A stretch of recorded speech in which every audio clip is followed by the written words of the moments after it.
Welcome to Hero Club. I'm Nick Williams. And I'm George Primavera. George and I started playing Dungeons & Dragons with our buddies in college, and we haven't stopped since. Even when we lived on opposite coasts, I would Skype in George on the TV in the living room of my apartment, while I would DM from the floor of my bathroom so as not to wake up my roommate. When I finally came out to Los Angeles, we started playing with our friends right away. And when we'd inevitably tell other people about the ultimate betrayals and daring heroics that happened in our games, we realized that they were just hearing a jumbled mess instead of the cinematic blockbuster memories that were in our heads. We wanted to show people how fun and immersive D&D can be, especially those who had never played. And to do that, we record a full game like normal around the table and then painstakingly cut it down from 4 hours to a clean, math-free episode, so you can experience our memories the way we do. Just like in a real game, nothing is ever written or planned out ahead of time with the players. The only things we add are music and sound effects. I am the Dungeon Master. I build the world and the framework for an adventure. The players, like Nick, must then journey through the obstacles I set before them, rolling a 20-sided die and adding character-specific bonuses to see if they succeed.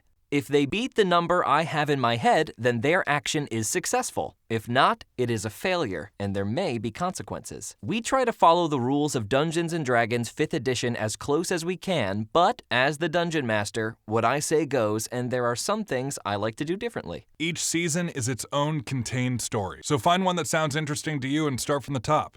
And hey, welcome to the club.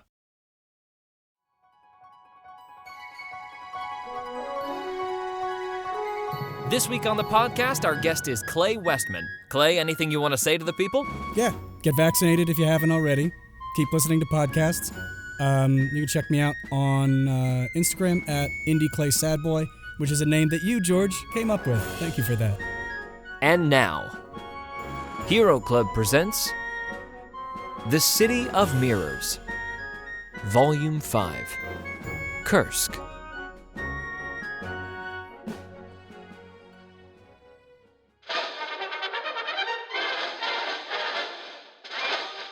Daily Globetrotter is proud to present this week's top scoop from across the globe. Sources say Daringcroft and his merry band have a competitor in the form of famed explorer Lord James Maywater's widow, Lady Tabitha Maywater. The apparent backer of the Hessian forces Daringcroft tangled with in the Ottoman Empire.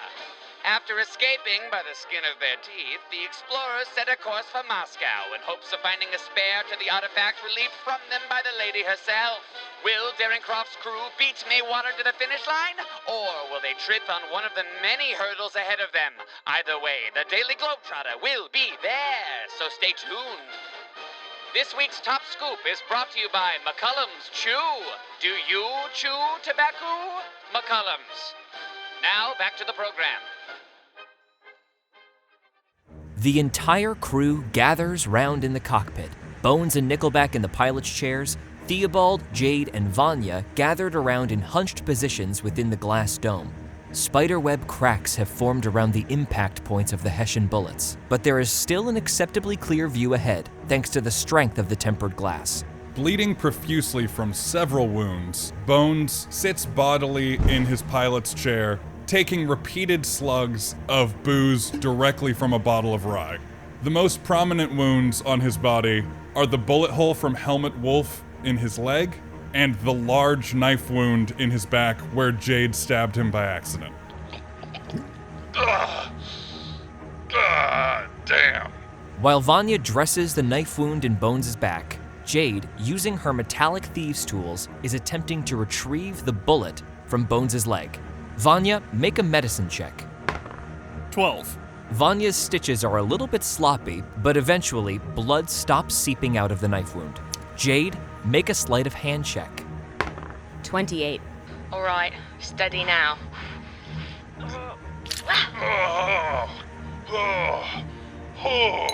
There we are. As fresh blood begins to erupt out of Bones' leg hole, he faints. Oh dear! I absolutely knew that would happen. Poor bastard. Blast! Damn! Poppycock! Fuck! Damn! Theobald pulls off his monocle and spikes it on the floor. Crikey. Anybody ever seen him do that before? Nickelback, reaching into his pocket to hand Theobald a fresh monocle. Only once before. Here you are, sir. Theo, you all right? Yes, thank you, Nickelback, old boy. No, I am not all right, Vanya. We are absolutely, positively buggered. Lady Maywater has proven to me that what I thought were years of mutual respect and admiration were completely one-sided, which has done a very great personal hurt to me. And not only that, but she has hired a band of thugs to steal our hard-earned prize. By now, they'll be on the way to the Pacific, and even if we do manage to get there before them and steal back the apple, we won't have the other one. Theobald's face lights up for a moment. The other one? And almost immediately forgetting this recent calamity, the wheels start to turn in his head. Oh, by Jove, they're completely unaware of the other one. In Moscow. We could secure that one before they do. We are several hours' journey from Moscow, sir. I think we will need to land and refuel. Yes, Nickelback, and any repairs that we could have done to the Wyvern would certainly be appreciated as well. We may actually have bought ourselves some time. Well, sir, we are crossing into Russia momentarily. Might I suggest we take port in Kaluga? At the mention of Moscow, Vanya goes stark white and leaves the cockpit without a word. Jade walks over and pats Theo on the back. Good to have you back. Didn't like seeing all those rain clouds above your head. I'm gonna go take a nap. And she descends. Mr. Mahoney? Mr. Mahoney! Bones wheels around, weakly holding his fists up, ready for anything. I was just about to posit that perhaps you get yourself a bit of rest. Nickelback, I can push through. Mr. Mahoney, I'm afraid I must insist. All right. Bones gets up with a short scream from the chair he's in, and then slowly curls up beneath the chair on the cockpit floor. Sir, he is bleeding everywhere. Will it interfere with any of the instruments, Nickelback?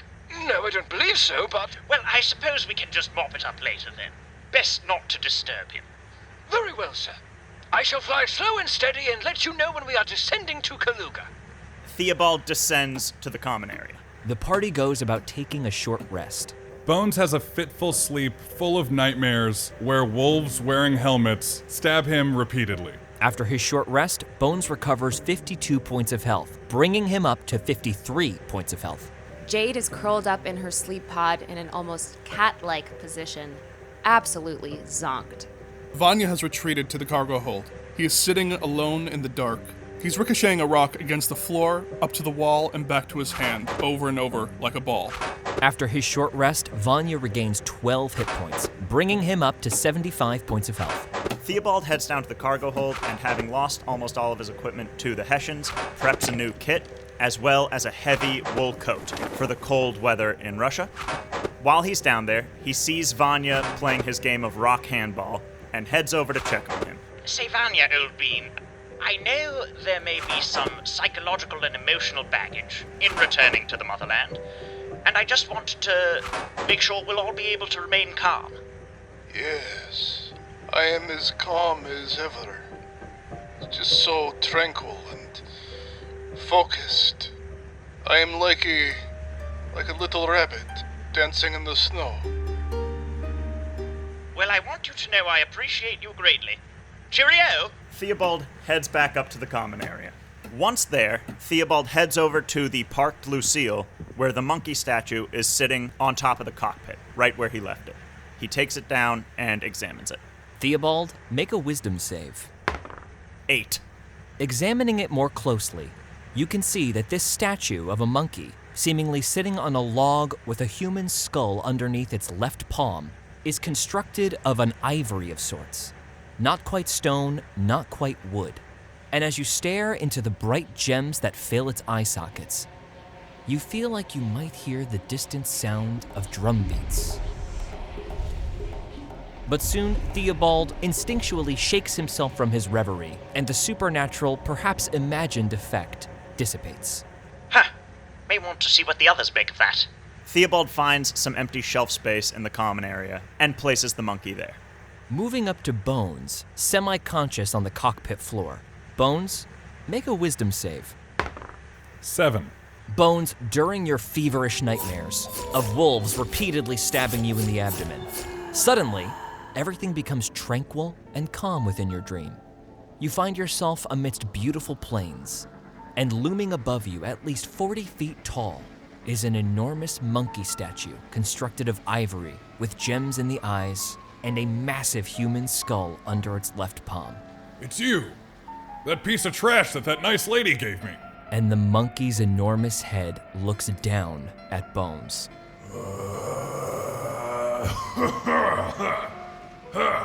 Hey, I'm not trash. You don't look so good yourself, pal. Who you calling pal, buddy? Who you calling buddy, friend? I don't know you which way from Adam. You don't get to talk to me like that, or I'll sock you one good one right under your monkey chin. I'd like to see you reach. I'm just kidding, Bones. You look pretty beat up there. How you feeling? I feel like I got shot in the knee, and that's just the half of it. Well, anyway, I should probably get going. Oh, sure. I know you got stuff to do. We'll talk another time. But hey, in the meantime, watch out for that Theobald fella, all right? What, you mean the doc? He's on the level. Yeah, but he was touching me earlier, and, I'm yours. You were the first person to grab me. So, just keep me away from him, would you? Huh. That doesn't sound right. Well, hey, thanks for the tip, Trash Monkey. No problem, Bones. I'll see you later. The monkey suddenly picks up the enormous human skull, lifts it into the air, and it slams down on top of Bones, immediately waking him from his sleep. Whoa, human skull trash monkey! Bones gets his surroundings on the floor of the cockpit. Oh, good, you're awake. Everybody make a perception check. 19. 12. 3. Botch. Vanya, deep in the cargo hold, there is another sound suddenly accompanying the constant roar of the wyvern. A more high-pitched and multi-toned whine that crescendos slowly, almost imperceptibly, from above and behind the craft. Vanya goes tearing out of the cargo hold. He's here!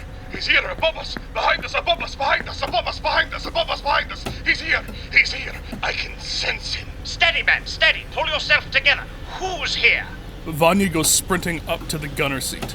As Vanya climbs the ladder to the top gunner position, he sees, emerging from the clouds, 3 Hessian planes, all emblazoned with the symbol of the Arms of Chaos, a single pilot manning each.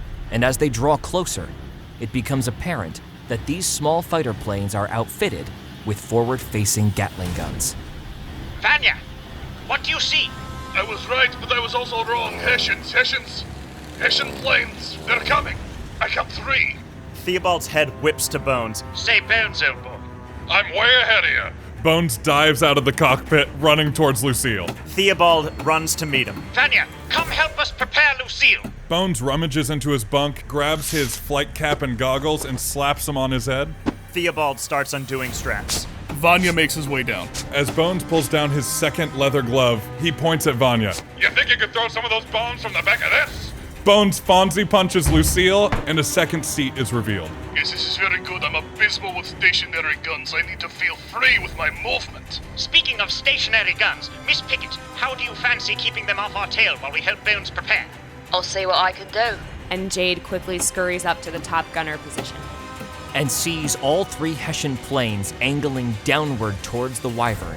Jade, make a perception check. 3. Jade spots the planes, but everything seems to have gone still. Look friendly enough? And then out of nowhere, the wyvern is rocked by a peppering of gunfire, tearing into the cabin from above. Everybody make a dexterity save with disadvantage. 1. 16. 18. 10. Jade, just before the bullets rip through the gun seat, you throw yourself up against the side, reducing the damage you take from 14 to 7. Jade is brought down to 44 points of health. Bones only takes 5 piercing damage, as one bullet gently grazes over his shoulder, bringing him down to 48 points of health. Vanya takes 10 piercing damage, bringing him down to 65 points of health. Meanwhile, Theobald only takes 9 piercing damage, bringing him down to 51 points of health. However, Nickelback takes a full bullet through the upper torso. He takes 18 damage, bringing him down to 22 points of health. Jade moves into the seat and takes hold of the guns. Alright, don't want to play nice? We won't play nice. And shoots a burst of gunfire at the nearest plane. 14. Jade just barely underestimates the velocity of these bullets, and the Hessian plane she was aiming for just barely outmaneuvers the stream of gunfire. Oh, bloody hell. This is not my field. Bones, now in the cockpit of Lucille, is barking orders at both Vanya and Theobald. Doc, get those wheels unlocked. Vanya, start that propeller. This is gonna be tight. Vanya and Theobald release Lucille, and the ramp begins to descend after Theobald smashes a button on the wall. Lucille slowly begins to slide out of the plane along the tracks in the floor. Come on, Vanya, in you go. Bones holds a hand out for Vanya to hoist him into the back seat. Vanya accepts the hand and struggles into the back seat. Come on. Next time we need a step stool. Bon voyage, chaps. Buckle up, buckaroo. Here we go! And Lucille drops out of the Wyvern. Bones, make a flight check. 22. The wings pop out from either side of Lucille. The propeller gives the aircraft a little forward momentum, and soon Lucille tears upward through the sky. Nickelback keeps the Wyvern level and speaks to everybody through the Atlantean earpieces. I shall keep her steady, sir. Bravo, Nickelback. I'm coming to relieve you directly. Oh, good. Don't be alarmed. I have been struck and there is quite a bit of blood. What? I'm all right. Theobald scrambles up the ladder to his friend in the cockpit. Alright, how do you like this? And Jade tries again to shoot the plane. 18. Hit. Roll damage. 29. Take that. This time, Jade connects, and one of the Hessian planes is suddenly smoking from the tail. But the Hessians begin to respond in kind. 2 of the planes fire at the Wyvern once again. Nickelback is able to bank right and avoid one strafing run. However, the other is a direct hit. The Wyvern takes 20 damage as bullets pepper its left wing. The Wyvern has been reduced to 196 out of 300 points of health. The third Hessian plane, however, eyes Lucille and attempts to outmaneuver Bones right out the gate. Another 22. 18. Bones is able to keep the Hessian off of his tail, not allowing the pilot a shot. In a barrel roll matching his spangly entrance at Bravegate Manor, Bones attempts to flip backwards over the other plane and get behind its tail. Roll a flight check to outmaneuver. 14. Bones is not quite able to get behind the Hessian, but their planes are now parallel. Bones calls out to the other pilot. Hey, pal! Welcome to Russia! Vanya hurls a makeshift bomb at the enemy plane. 17. 18 fire damage. The soup can bomb lands gracefully in the backseat of this plane and sets off a plume of fire within the cockpit. The Hessian plane is immediately aflame. It becomes apparent that these mostly wooden aircraft are extremely vulnerable to fire. Oh, shit! Oh, shit! Oh, scheisse! Meanwhile, in the cockpit, Nickelback assists Theobald in taking evasive action with the Wyvern. What shall we do, sir? Bank left, right, or a dive, perhaps? You just focus on staying conscious, man. And help me bank right. Theobald turns the controls in an attempt to bank the Wyvern to the right. Make a flight check. 18. The Wyvern banks a sharp right, attempting to evade the Hessians. Jade, feeling this move, compensates her aim. She attempts to fire directly into the motor of the same plane that she hit before. 20. Hit. Roll damage. 29. Now she's getting it. Jade scores a direct hit as this Hessian plane flies directly over the Wyvern for a strafing run. The pilot finds himself completely outmaneuvered by Theobald and Nickelback's slick evasion. However, the second plane attacking the Wyvern refocuses its efforts and attempts to outmaneuver Bones. 21. Bones, now being targeted by 2 planes, is effectively able to keep Lucille out of the path of the Gatling gun fire. With several quick jukes, both Hessian planes are now parallel to Lucille. However, both Hessian pilots pull out rifles and attempt to take shots at both Vanya and Bones. One bullet goes completely wide, taken by the whipping wind, and the second bullet joins it. Bones and Vanya are unscathed. Oh, you're looking for a dust-up, are ya? Bones pulls back on Lucille so that he is behind the other two planes. Make an outmaneuver check. 16. Bones sees both Hessians directly in his sights now. Bones lines up a shot on the untouched one and opens fire. 21. Hit, roll damage. 15 damage.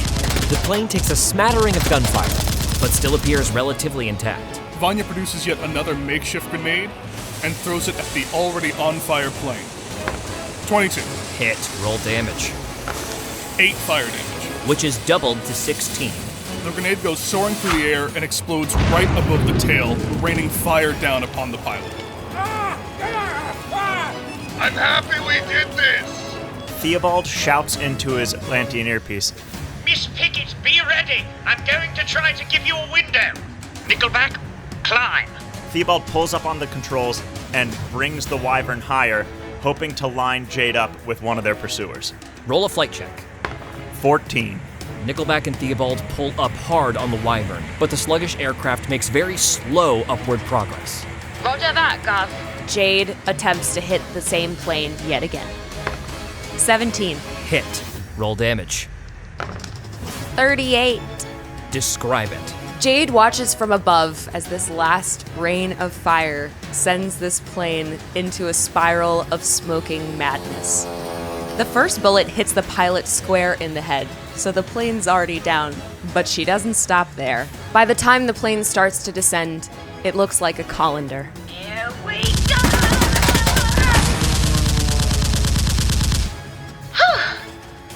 Oh, I think that might have been a bit of overkill. The remaining 2 Hessian planes attempt to both somersault over Bones in a very daring outmaneuver attempt. 14. One of the planes does indeed get behind Bones and opens fire. Batten down the hatches, Vanya, here it comes! Lucille is rocked by Gatling gun fire and takes 36 damage, bringing the aircraft down to 64 points of health. The other Hessian, still in front of Bones, turns backwards in his pilot's seat and fires a rifle directly at Mahoney. Bones takes 18 piercing damage as a bullet rips through his collarbone. Sorry, pal. Mine's bigger. Bones opens fire at the plane, holding the man who just shot him. 17. Hit. Roll damage. 23 damage. Describe it. The Hessian's eyes go wide as he sees Lucille's guns start to whir up. And he is riddled with bullets. The fiery plane drops right out of the sky. Vanya looks behind him. You only outmaneuvered the American, not me.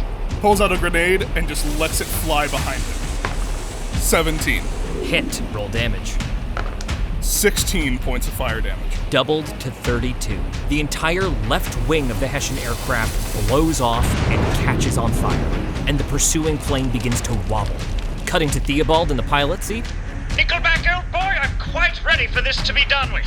Theobald pops out of the pilot seat and basically slides down each ladder as he hastily makes for the second gun on the bottom of the Wyvern. Due to its ascending trajectory, Theobald has a clear view of both Lucille and the Hessian aircraft. All right, carefully now. Theobald takes great care as he lines up the pursuing Hessian. 21. 22 damage. The Hessian plane is filled with bullets, though it still maintains altitude. Smoke is now billowing off of every part of this little aircraft. Jade, from your gunner position, you hear a voice from the cockpit. I need help down here. My arm, I can't pull the yoke. Coming to the rescue. Jade jumps down from her spot at the gun and runs into the cockpit to help Nickelback. Oh, Miss Pickitt, if you wouldn't mind just pushing forward. Jade, make a flight check. 18. And with Jade's help, Nickelback is able to push the plane forward, leveling it out. Thank you. Thank you so much. Outside the Wyvern, the last Hessian has assessed his situation and realizes it to be dire. He pulls the plane upward and prepares to ram it kamikaze style into Lucille. Bones, make a flight check. Nat 20. Bones banks left and the Hessian is left completely out in the wind, quickly trying to whip around and fire backwards with his pistol. Bones takes 10 damage as a bullet grazes his arm, bringing him down to 20 points of health. God damn it, why? Bones, now holding off the pain from 2 bullet wounds and all of his wounds from earlier, attempts to bank and fire at that plane again, bringing it down for good. Roll a flight check. 21, Bones does a horizontal barrel roll and realigns himself behind the Hessian plane. 28. Hit. Roll damage. 16 damage. Describe it. As Bones locks into place behind the Hessian plane, he opens fire, taking out the second wing of the aircraft and sending it into a smoking corkscrew towards the ground. And then the air is all quiet. Bones banks Lucille back towards the Wyvern. You can see why I love it up here, right? You are bleeding so badly. It is great. Oh, very good, Miss Pickitt. If you wouldn't mind taking my seat so that I might tend to my wounds. Oi, you want me to get that for you? No, I'll take care of it, thank you. Suit yourself. Sir, we might need a second pair of hands up here. Yes, of course, Nickelback. Thank you for all that you do. Bravo, everyone. You all did splendidly. Nickelback retreats to the cargo hold to tend to his wounds, while Theobald and Jade sit in the co-pilot chairs. How'd our other boys fare? Well, like I said, Miss Pickitt, it was quite a showing. Suddenly, the Wyvern gives a massive jerk downward, seemingly dropping out of the sky a touch. Jade, Theobald, make an investigation check. 21. 19. Both of your eyes immediately go to the fuel gauge and see the dial hovering over E. Vanya, Bones, make a perception check. 4. 15. Vanya, as Bones banks the plane around the side of the Wyvern, you see one particular hole, low in the back, is leaking some kind of liquid. Cowboy, I do not know planes very well, but it is not supposed to leak anything, right? Bones takes a look at what Vanya's pointing at. Oh, boy. And the Wyvern begins to plummet. Well, it's just like the old Egyptian proverb. Birds of all kinds will end up landing. Miss Pickitt, let's try and make this as smooth as possible. Below you is a very stark, snowy Russian forest now, having left the arid desert far, far behind you. Miss Pickitt, while I would leap at this challenge in a less dire situation, I am not quite as fast as I used to be. Why don't you take the lead here, and I shall assist you? Sounds like a plan, Gov. As Theobald is talking, the Wyvern's descent steepens. Now, raise the flaps. Jade, make a flight check. 20. Jade slowly and methodically flicks all the switches to deploy the wing flaps. And the Wyvern's speed reduces slightly. Oh, what do you know? I might be a genius, Gov. Theobald, make a perception check. 16. Theobald, it becomes apparent as the Wyvern nears the ground.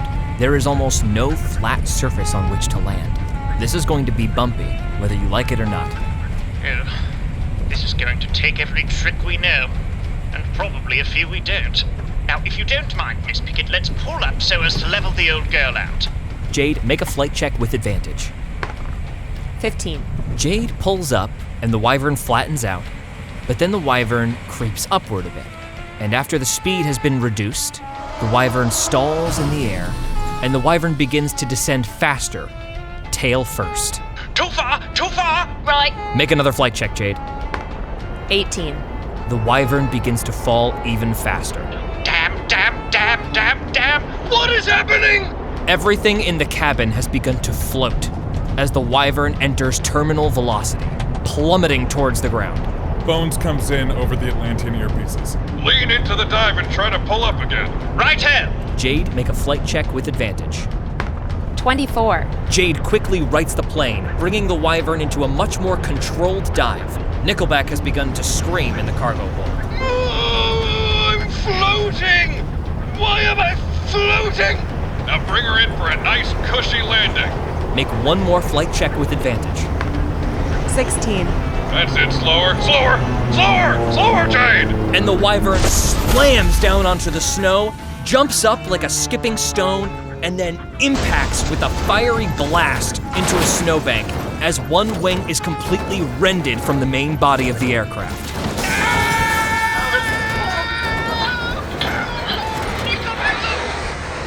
the Wyvern takes 83 points of damage, bringing it down to 113 points of integrity.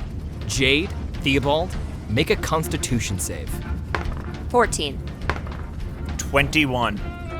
As the plane slams into the ground, Theobald braces himself in the co-pilot's seat, but the damage is catastrophic. Theobald, you take 41 points of damage. Glass and steel slam into your body, Theobald, and when you look to your left, you see that the other chair is empty. Jade, upon impact, the seatbelts tear out of the chair. You explode through the already very compromised windshield and are flung out into the snow, taking 83 points of damage. Jade, midair, seeing there's no way out of this one, rolls her body into a tight ball to cushion her landing. Thanks to her uncanny dodging abilities, Jade reduces the damage in half. Theobald is brought down to 10 points of health, while Jade is brought down to 3 points of health, just barely conscious lying in the cold snow. Nickelback is not present in the cargo hold. Nickelback? Nickelback! Nickelback, answer, man! There's no response for a moment, and then over your Atlantean earpieces, you hear, So sorry, sir. It's not that I didn't trust your abilities, it was just we were descending rather quickly and, well, look up. Theobald runs out of the smoking wreckage and looks up. and Nickelback is floating down in a parachute. Oh, thank divine... Yes, I'm still very hurt, and I definitely need medical assistance. Yes, but I'm just thrilled you're all right. Theobald looks down and pulls a shard of glass out of his abdomen. And then drops in the snow. Meanwhile, Bones and Vanya are circling in Lucille above. Oh, boy, that looked bad. Alright, get down quickly. I think they're going to need some medical. Bones banks Lucille down for a smooth landing near where Jade crashed. Make a flight check, Bones. 26. Despite the lack of flat ground, Bones is able to expertly land at a downward angle on a low hill slope. Lucille pulls up as it crests the next hill and then slowly stops in the snow. With the plane still somewhat in motion, Bones hops out and runs over to Jade's still form. Jade! Jade! I'm sorry I stabbed you. Jade, if I stopped being friends with every person who stabbed me, I'd be a very lonely man. Now come on, let's get you some help. Bones scoops Jade up in his arms. Vanya speaks into his Atlantean earpiece. Theo, we have the tea leaf. Where are you? Are you alright? Is Nickelback alright? Nickelback, you alright? I can't move my leg, but otherwise everything is fine. Vanya, good to hear your voice, old chap. Nickelback is at 3 hit points, and as soon as he hits the snow, he sits down from pure exhaustion. This is decidedly not my favorite part, sir. You both need to stop talking. You're both bleeding so very badly. You're all bleeding so very badly. Very bad. This is not good. Everyone just shush. Just shush. Everybody make a perception check. 18. 15. 18. 7. As Bones trudges forward through the snow, carrying Jade in his hands, he bows his head and journeys against the stiff wind, and is therefore the only one not to see. Far away up on a hilltop nestled between a few trees, a hodgepodge of stone piled on top of each other with a thatch roof. A very roughly constructed cottage, with a steady stream of black smoke billowing out of a chimney. Thank Providence. We ought to make for that structure there. Nickelback, do you see? Nickelback's eyes are fluttering, and he appears to be using Vanya as a crutch, but he acknowledges with a weak nod. Yes, sir. Capital idea. Vanya holds up a fist. No. Do not be foolish. His spies are everywhere. We are now in my home. And he's here. It is very suspicious, and very convenient that we should crash right in front of this. I don't know, Vanya. If Russian spies are anything like members of the American Pinkerton Agency, who I've had many dealings with, they love staying in fancy hotels in big towns. I doubt they'd be in shitty digs like this. Do you insult my home? Ah! Bones instantly throws Jade over one shoulder and puts his other fists up in a defensive stance, wheeling on the sound. Sorry. All of you whip around directly behind you, and peeking just the top half of his body out of a bush is a brick shithouse of a man with a black beanie, no hair underneath, a leather jacket, leather boots, and fashionable rolled-up blue jeans. He holds in his left hand a bundle of wood, and he holds in his right hand an axe, dulled after rigorous use. This is my cabin. You do not like my cabin? You do not have to go to my cabin. You can go away. Vanya wheels around, violently shirking Nickelback off of his shoulder. Nickelback! Theobald runs over to his butler. Leave me here, sir. Let the elements take me. You prove to me right now that you are not one of his. Of whom do you speak? I am my own man, and that is that. I like this guy. Bones checks his hands and realizes they are covered in blood. Oh yeah, we should get inside like 10 minutes ago. Theobald struggles to his feet and limps towards the man, a hand outstretched. You'll have to excuse us, sir. We've just sustained a rather severe plane crash. As Theobald gestures behind Mikael, the entire group turns to look at the smoldering wreck of the Wyvern and sees black smoke pouring into the sky. Oh, I would not have guessed. Now please, you're throwing your friends around like bloody sacks of potatoes. Bring them to my home, my family and I. Hopefully we can help you. And you will not die out here in the cold. Spiffing idea, old man. You are too kind. What may we call you? My name is Mikael. We have no need for last names where I come from, because it is just my family name. Come, I will introduce you. Theobald tries to shake the man's hand as vigorously as he can in his weakened state. Pleasure to meet you, old chap. My name is Theobald Daringcroft, the explorer. The sacks of potatoes are Bones Mahoney, that mountain of a man over there. The young lady he's carrying is our lock expert, Jade Pickitt, and you'll have to excuse my man of science, Vanya Baranov, for thinking you might be an agent of Grigory Rasputin. And of course, this is my butler, Nickelback. Nice to meet all of you.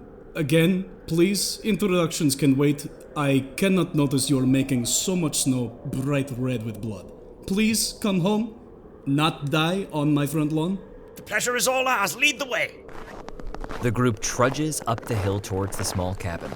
Mikael leads the group between small fenced-in areas, all covered in snow, though you deduce that in the warmer months, this is probably a small vegetable garden. Mikael gives the door a rap, and it swings open to reveal a small stone cabin littered with small tables, cups, knickknacks lying around here and there, and his family. One older woman sitting in a chair with curly white hair, and his 6 other equally beefy brothers, Alexei, Adrian, Dima, Dmitri, Igor, Leonid, and, of course, the aforementioned Mama. Alexei, these individuals have landed in a front lawn, in a flying machine that I believe is more your purview than mine. Also they are named Nickelback, something.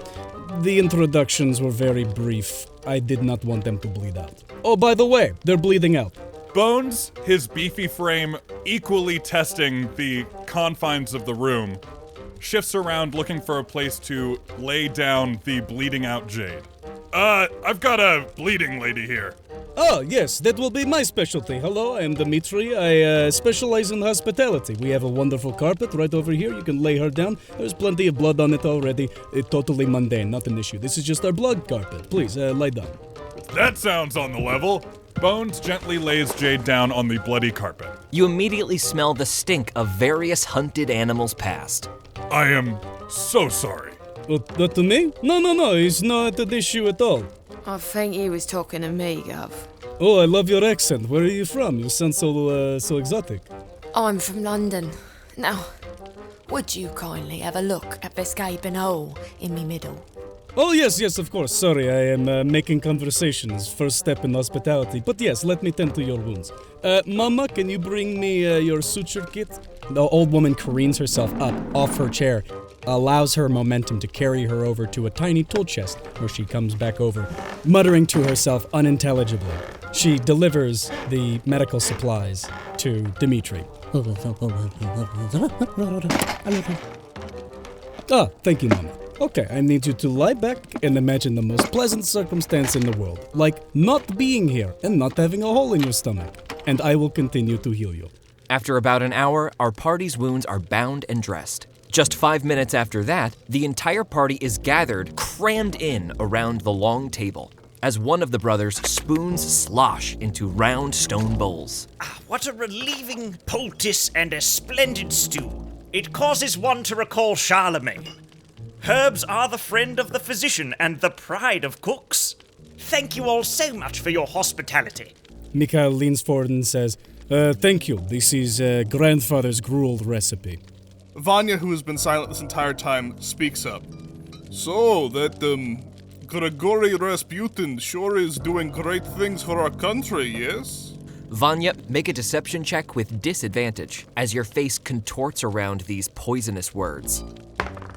6. Slamming his hands on the table, Leonid, the youngest brother, stands up and says, I am political expert of this family. This is my profession, and I vehemently disagree with what you have said. We have welcomed you into our home with open arms. But now, if these are the views you hold, I must ask you to leave. Oh, look, Big Ram.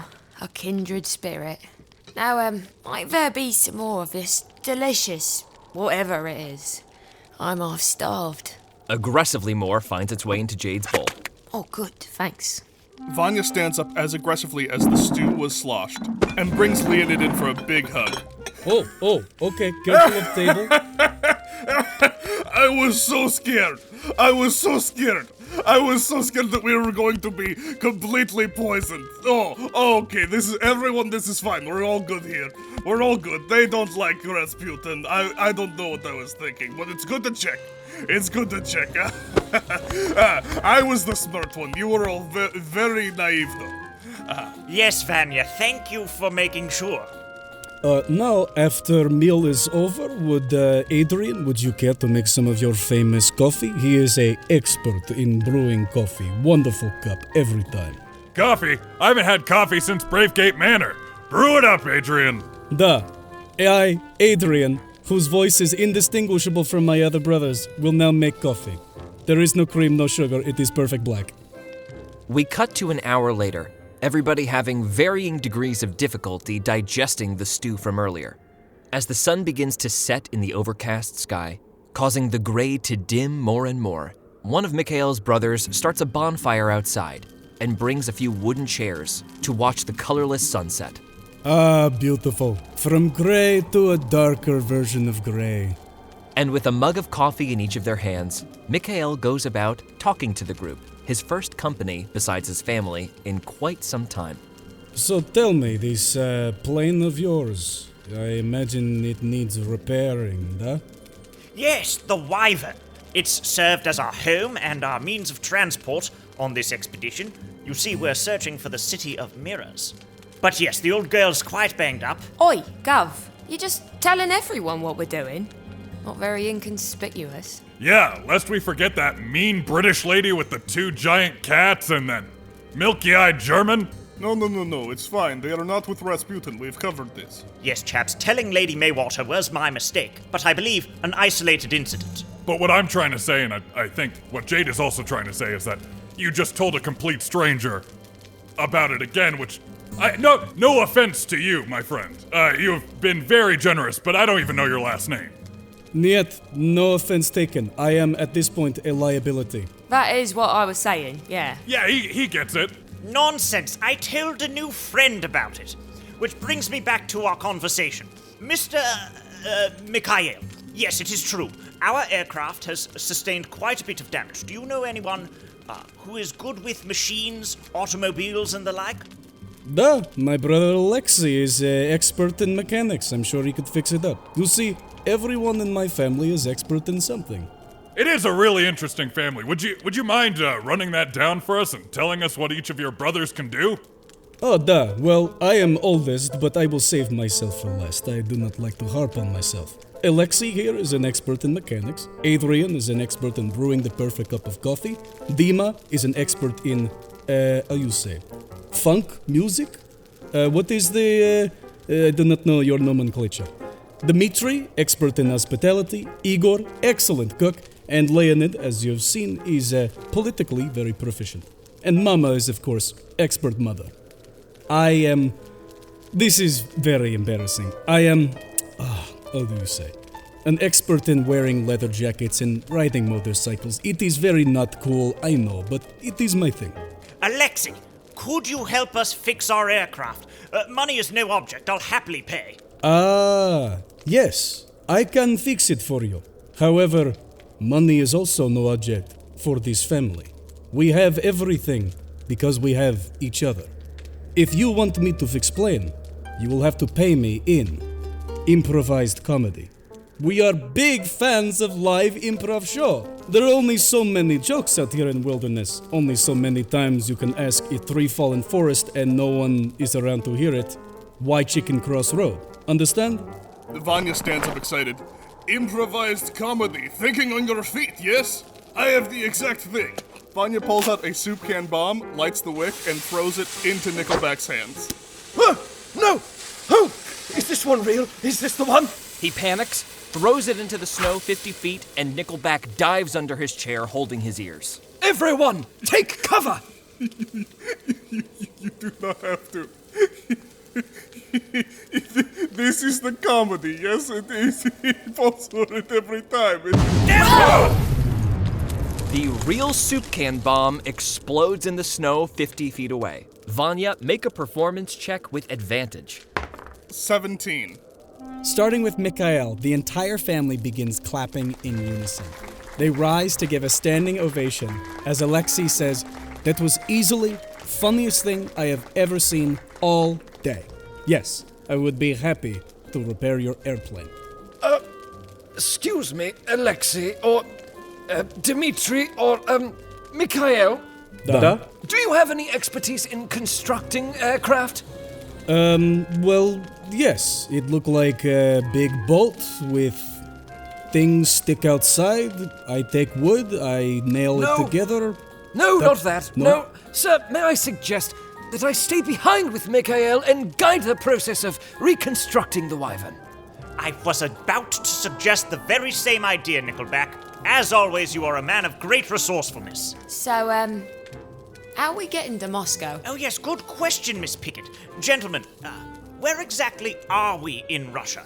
Is there a dog sled station or perhaps a train station nearby? Why, yes, of course. Well, unofficial dog sled station is right here. The dogs are out hunting right now. They're fetching their food. They should be back. Oh, look, it's them! 10 bloody-mouthed hounds explode out from the tree line, joyfully wagging their tails, and as soon as they reach a couple of the brothers, the dogs begin to lick at their faces. Theobald rushes towards all the dogs as well, eager to engage in animal friendship. Oh, well, look at all of these handsome lads. Hello there, boys. Though, if you're really in a rush, I recommend heading first to Kursk. Catch the train from there to Moscow. It's much faster than Blood Dog. Theobald, make a history check. Dirty 20. Yes, and I imagine a bit less trying on the beasts as well. Tell me, does the Krug-Raskoshi line still run through there? Duh, that is it, yes. Oh, we are in for a treat. Everyone, not only will the Krug-Raskoshi be faster, but it will be a damn sight cushier as well. Krug-Raskoshi from the Russian translates to lap of luxury. Wait a minute. Are you telling me that we're gonna ride inside of the train? Like the conductor will be aware of us and everything? 'Cause I've only ever ridden on a train that I've jumped on and slept inside of the open boxcar with dirty psychopaths and stray dogs and the like. Oh, Mr. Mahoney, it is my privilege to introduce you to this experience. Traveling inside a train car is quite a lot of fun. And tell me, do they provide you the open can of beans, or do we have to bring our own beans? The party continues to speculate excitedly as to what their train ride holds in store for them. And after a short rest, recovering around the fire as the sun disappears beneath the horizon, Mikael walks over to a big sled, pulls off an enormous, comically sized flashlight, and attaches it to the front. It's best to travel at night. Animals dangerous, yes, but less dangerous than soldiers. If you hear movement in the trees, kill the torch. Best of luck to you. Oh, thanks, boys. Mum, I was really near the edge there, and you brought me back. I'm grateful. I'm grateful for the opportunity to practice my craft. It has been a while. Bones goes down the line of brothers, clasping each hand heartily in a strong meat hook. Mikael. Da. Alexei. Da. Adrian. Da. Dima. Da. Dmitri. Da. Igor. Da. Leonid. Da. And of course, Mama. There is nothing hymns. Bones gingerly kisses Mama on the hand and turns back towards the sled. Madam, you have raised a fine cadre of sons. As Vanya gears up to go, he turns back wistfully. You know you're lucky. I always wanted a brother. I myself have a sister who hates me. Goodbye. Goodbye. What a strange way to say farewell, but this is what we do, yes? When you reach Kursk, cut the dogs loose. They will kill their way back to us. You mean run their way back, yes? I know what I said. Farewell, sir. Safe travels. I will ensure that the Wyvern is in tip-top condition and ready to fly. As always, Nickelback, you are indispensable. The entire party gathers up on a rather small sled behind each dog that is now harnessed together in formation. Bones steps up to drive the craft. Ah, just like the Yukon Gold Rush, but with fewer land disputes. Nickelback, make sure they take care of my girl Lucille. I shall, sir. Farewell. Mush! And the sled takes off into the snow. Tally ho! Just like a paperback novel. I don't get it. What is this? A novel is a book. No. It sounds like a reference. There was a long pause after you said this, like it should mean something. This means nothing to me. Also, your very strange name.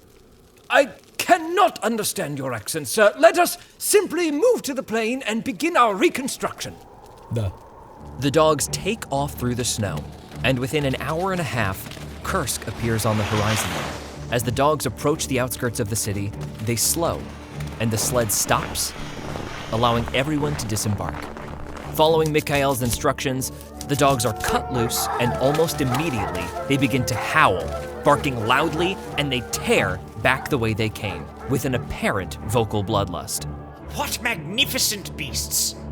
And the party begins to travel along the cobblestone streets, avoiding a couple of carriages that are trundling haphazardly on either side. It is nighttime now, about 9 p.m. Theobald, make a survival check. Dirty 20. Using your limited proficiency in Russian, you find a couple of street signs that do indeed bring you to Kursk railway station. There is a small building that appears to be labeled ticketing. Ah, I believe this is the place. Theobald confidently walks up to the window and raps on the glass. And immediately, the window shoots open. Privyet! I would like to purchase 4 tickets for the Crew Brskoshi to Moscow. Wordlessly, the attendant manipulates some kind of cash register as a drawer pops out, and he pulls out 4 individual slips of paper, which he then stamps and slides them forward, then holding out his palm, awaiting his payment. Theobald pays the man. Spasiba! Bones picks up the ticket and inspects it. So do we give this to the rail yard bull to bribe him, or what? How does this work? Sort of, Mr. Mahoney. We'll actually be giving it to the conductor, who will allow us onto the train.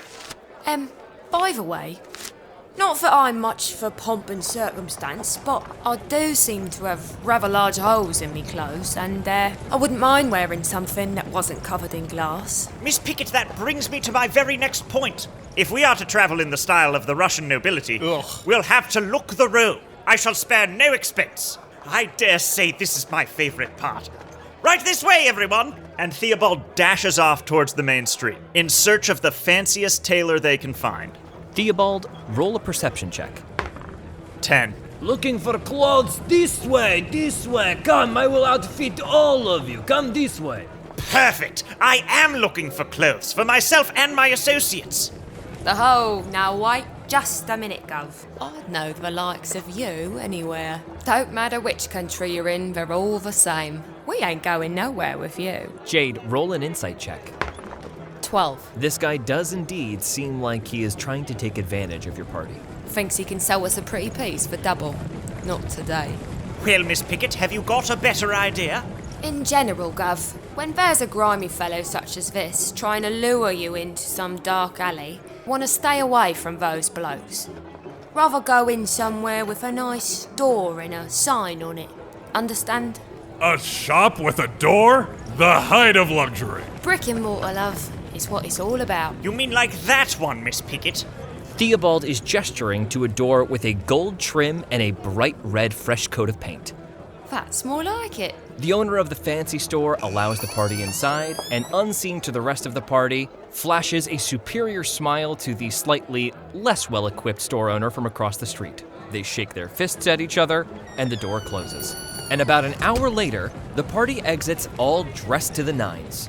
Jade walks out of one of the stores decked out in a forest green floor-length wool coat with a fox fur collar, fitted trousers and lace-up black boots, and a matching green pillbox hat. She's looking sharp. Bones is now sporting a foot-length fur-trimmed camel coat covering a double-breasted lapelled brown vest and matching trousers tucked into calfskin boots.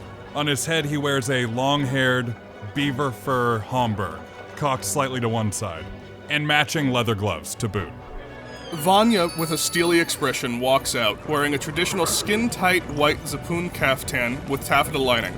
On top, he wears a golden-brown riding shugga with a pattern of stars and moons. This is the most resplendent outfit he's ever worn. He looks like a pig with lipstick. Theobald is wearing a black peak lapel jacket with tails. He's also got on a double-breasted white vest, white shirt, white bow tie, and white gloves. His black shoes are accented with white spats, and on his head he wears a black top hat with a clipped-down peacock feather in the band. Over the whole thing, he's got on a long black frock coat trimmed with mink fur. Well, don't you all look smart? And I dare say we all look the part. Shall we? Bones sidles up to Jade. I like your little hat. Not so bad yourself, for a Yankee. And the group approaches the railway station, entering through ornate front doors. And mist begins to travel across the floor as a jet-black steam engine train pulls up to the platform's edge. Written on the front car's side in gold cursive lettering, Krug Roskoshi, the lap of luxury.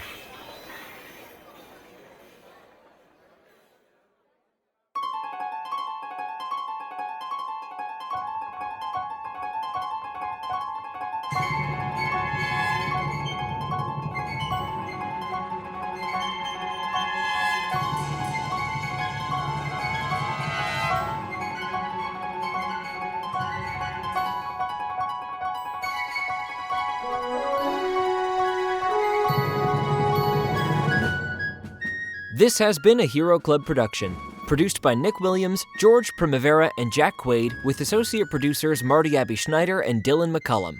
Voice acting by George Primavera, Nick Williams, Marty Abbe-Schneider, Dylan McCollum, Lelia Symington, Clay Westman, and Jack Quaid. The City of Mirrors Overture composed and produced by Matthew McCollum.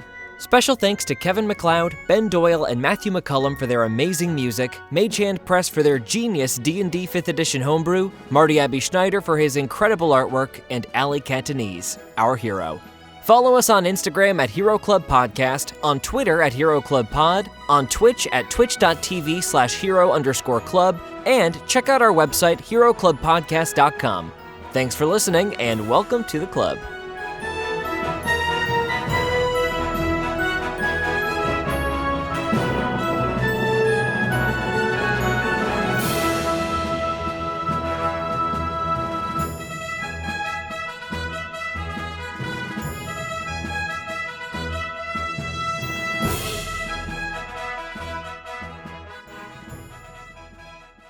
I am like a little rabbit dancing in the snow.